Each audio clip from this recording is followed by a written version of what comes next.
Pemeriksaan atau verifikasi dilakukan KPU Palembang, yang salah satunya di kantor Partai Kebangkitan Nusantara atau PKN. Dari 9 parpol yang jadi sasaran pemeriksaan faktual kepengurusan parpol, peserta pemilu tingkat kota Palembang, setelah dinyatakan lolos verifikasi administrasi KPU Pusat. Pemeriksaan didasarkan data Sipol tentang legalitas sekretariat, kepengurusan dan keterwakilan perempuan dalam pengurusan partai.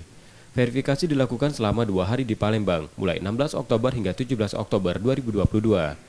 KPU Palembang langsung mendatangi kantor masing-masing partai dan memeriksa berkas dan orangnya untuk kepengurusan.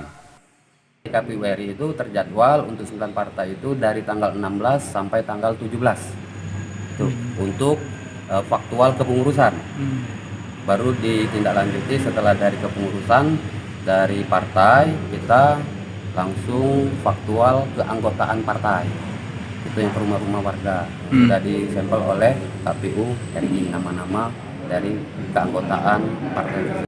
9 parpol non-parlemen yang diperiksa faktual tersebut antara lain Partai Bulan Bintang, Partai Buruh, Partai Garda Perubahan Indonesia, Partai Gelombang Rakyat Indonesia, Partai Hati Nurani Rakyat, Partai Kebangkitan Nusantara, Partai Perindo, Partai Solidaritas Indonesia, dan Partai Umat. Setelah verifikasi pengurus parpol, KPU Palembang akan melanjutkan pemeriksaan faktual keanggotaan parpol pada 18 Oktober hingga 4 November 2022. Tim Liputan Kompas TV, Palembang, Sumatera Selatan.